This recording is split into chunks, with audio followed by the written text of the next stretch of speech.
ഏവർക്കും നമസ്കാരം. തേനും മയമ്പും നമ്മുടെ പൈതൃകം എന്ന ഈ ചാനലിലേക്ക് ഏവർക്കും സ്വാഗതം. 2024 മാർച്ച് 14 വ്യാഴാഴ്ച സൂര്യൻ കുംഭരാശിയിൽ നിന്നും മീനരാശിയിലേക്ക് പ്രവേശിക്കുകയാണ്. നവഗ്രഹങ്ങളിലെ രാജാവ് എന്നറിയപ്പെടുന്ന സൂര്യൻ പിതാവ്, വീര്യം, ശൗര്യം, ആത്മവിശ്വാസം, വിജയം, പ്രതാപം, അധികാരം, തൊഴിൽ എന്നിവയെ എല്ലാം കുറിക്കുന്നു. മാർച്ച് 14 മുതൽ ഏപ്രിൽ മാസം 13 വരെയും സൂര്യൻ വ്യാഴത്തിന്റെ സ്വക്ഷേത്രമായ മീനത്തിൽ സഞ്ചരിക്കുമ്പോൾ മേടക്കൂർ മുതൽ മീനക്കൂർ വരെയുള്ള 12 രാശികളെയും അതിലെ 27 നക്ഷത്രങ്ങളെയും എങ്ങനെ സ്വാധീനിക്കുന്നു, ആ സ്വാധീനത്താൽ നൽകുന്ന ഗുണഫലങ്ങൾ, ദോഷഫലങ്ങൾ എന്തെല്ലാം എന്നിവയാണ് ഇന്ന് നാം ഇവിടെ ചർച്ച ചെയ്യുന്നത്. ആദ്യമായി ഈ മീനമാസത്തിലെ ഗ്രഹനില നമുക്കൊന്ന് പരിശോധിക്കാം.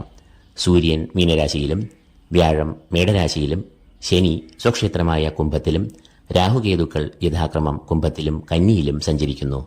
ചൊവ്വ ഈ മാസം മകരത്തിലും കുംഭത്തിലുമായി സഞ്ചരിക്കുമ്പോൾ ബുധൻ മീനത്തിലും മേടത്തിലുമായി സഞ്ചരിക്കുന്നു. ഇപ്പോൾ കുംഭം രാശിയിൽ സഞ്ചരിക്കുന്ന ശുക്രനാകട്ടെ മീനമാസം പകുതിയോടുകൂടി തന്റെ ഉച്ചക്ഷേത്രമായ മീനം രാശിയിലേക്ക് പ്രവേശിക്കുന്നതാണ്. അപ്പോൾ നമുക്ക് വൃശ്ചികക്കൂറിന്റെ മീനമാസ ഫലങ്ങൾ എന്തെല്ലാമാണ് എന്ന് പരിശോധിക്കാം.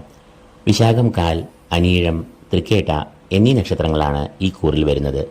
ഈ രാശിജാതരുടെ 5ാം ഭാവത്തിലേക്കാണ് സൂര്യൻ പ്രവേശിക്കുന്നത്. 5ാം ഭാവം എന്നത് സന്താനഭാവം, ബുദ്ധിഭാവം എന്നെല്ലാം അറിയപ്പെടുന്നു. ഓർമ്മശക്തി, ഏകാഗ്രത, വിവേചനശക്തി എന്നിവയെയും കുറിക്കുന്നത് ഈ ഭാവം തന്നെ. ഈ ഭാവത്തിൽ സൂര്യൻ രാഹുവുമായി യോഗം ചെയ്ത് നിൽക്കുന്നത് പ്രതികൂലമായ ഫലങ്ങൾ നൽകിയേക്കാം. രോഗാരിഷ്ടത, ശത്രുപീഡ, സന്താന ദുരിതം എന്നിവയാണ് ഫലം. കൂടാതെ ബുദ്ധിയുടെ കാരകനായ ബുധനും നീചം പ്രാപിച്ച് നിൽക്കുന്നതിനാൽ ആത്മസംഘർഷം ഉണ്ടാകുവാൻ ഇടയുണ്ട്. മനസ്സിന് ഒരു ഏകാഗ്രത ഇല്ലായ്മ, ചാഞ്ചാട്ടം എന്നിവ നേരിടാം.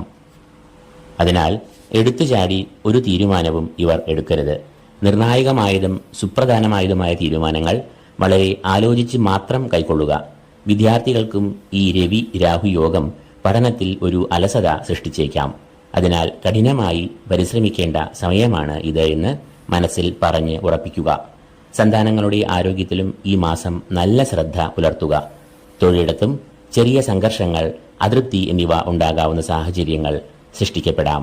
ഉദരരോഗം, ഉഷ്ണരോഗം എന്നിവയ്ക്കും സാധ്യത കാണുന്നു. ഇതോടുകൂടി ഈ എപ്പിസോഡ് ഇവിടെ പൂർണ്ണമാകുന്നു. ഏവർക്കും നന്ദി, നമസ്കാരം.